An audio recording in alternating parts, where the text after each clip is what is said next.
शरद पूर्णिमा की आप सबको बहुत बहुत शुभकामनाएं।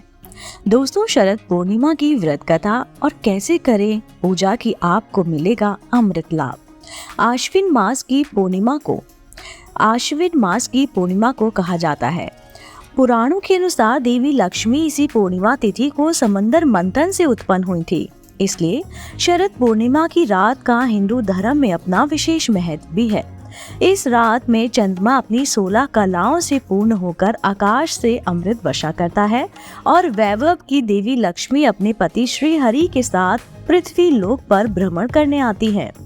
लक्ष्मी विष्णु के स्वागत में इस रात को कैसे पूजा करें और शरद पूर्णिमा की कथा जानें। दोस्तों, सबसे पहले मैं आपको शरद पूर्णिमा की कथा सुनाती हूँ, इसको ध्यान से सुनिए। पूर्णिमा के व्रत का सनातन धर्म में बहुत महत्व है। हर महीने में पड़ने वाली पूर्णिमा तिथि पर व्रत करने से भगवान विष्णु और माँ लक्ष्मी की विशेष कृपा प्राप्त होती है। माँ लक्ष्मी और श्री हरि की इसी कृपा को प्राप्त करने के लिए एक साहूकार की दोनों बेटियां हर पूर्णिमा को व्रत किया करती थी। इन दोनों बेटियों में बड़ी बेटी पूर्णिमा का व्रत करके विधि विधान से और पूरा व्रत करती थी। वहीं छोटी बेटी व्रत तो करती थी, लेकिन नियमों को आडंबर मानकर उनको अनदेखा कर देती थी। विवाह योग्य होने पर साहूकार ने अपनी दोनों बेटियों का विवाह कर दिया। बड़ी बेटी के घर समय पर स्वस्थ संतान का जन्म भी हुआ। संतान का जन्म छोटी बेटी के घर भी हुआ, लेकिन उसकी संतान पैदा होते ही दम तोड़ देती थी। 2-3 बार ऐसा होने पर उसने एक ब्राह्मण को बुलाया, अपनी व्यथा कही और धार्मिक उपाय पूछे। उनकी सारी की सारी बात सुनकर और कुछ प्रश्न पूछने के बाद ब्राह्मण ने उनसे कहा कि तुम पूर्णिमा का अधूरा व्रत करती हो, इसी कारण तुम्हारा व्रत फलित नहीं होता है और तुम्हें अधूरे व्रत का दोष लगता है। ब्राह्मण की बात सुनकर छोटी बेटी ने पूर्णिमा व्रत पूरे विधि विधान से करने का निर्णय ले लिया, लेकिन पूर्णिमा आने से पहले ही उसके एक बेटे को जन्म दिया। जन्म लेते ही बेटे की मृत्यु हो गई।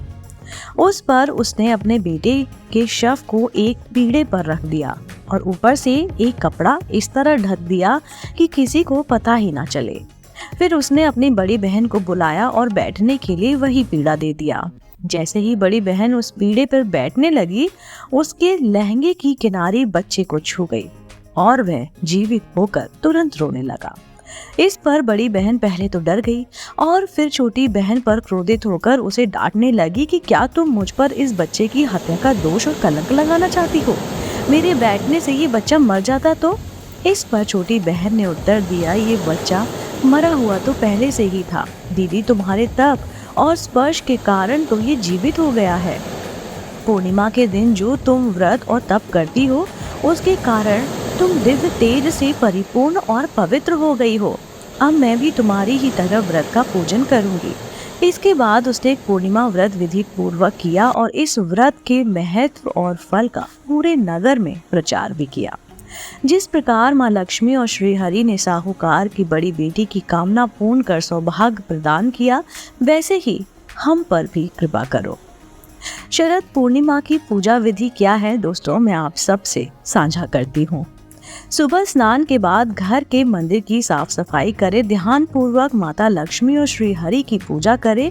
फिर गाय के दूध में चावल की खीर बनाकर रख लें। लक्ष्मी माता और भगवान विष्णु की पूजा करने के लिए लाल कपड़ा या फिर आप पीला कपड़ा चौकी पर बिछाकर माता लक्ष्मी और भगवान विष्णु की प्रतिमा इस पर स्थापित करें। तांबे अथवा मिट्टी के कलश पर वस्त्र से ढकी हुई लक्ष्मी जी की स्वर्णमयी मूर्ति की स्थापना कर सकते हैं। भगवान की प्रतिमा के सामने घी का दीपक जलाएं और धूप करें। इसके बाद गंगा जल से स्नान कराकर अक्षत और रोली से तिलक लगाएं। तिलक करने के बाद मीठे, सफेद या पीली मिठाई से उनको भोग लगाएं। लाल या पीले पुष्प अर्पित करें। माता लक्ष्मी को गुलाब का फूल अर्पित करना विशेष फलदायी माना जाता है। शाम के समय चंद्रमा निकलने पर मिट्टी के 100 दिए या फिर अपनी सामर्थ्य के अनुसार दिए गाय के शुद्ध देशी घी में जलाएं। इसके बाद खीर को कई छोटे छोटे बर्तनों में भरकर छलनी से ढककर चंद्रमा की रोशनी में रख दें। फिर पूरी रात तड़के 3 बजे तक। इसके बाद ब्रह्म मुहूर्त शुरू हो जाता है।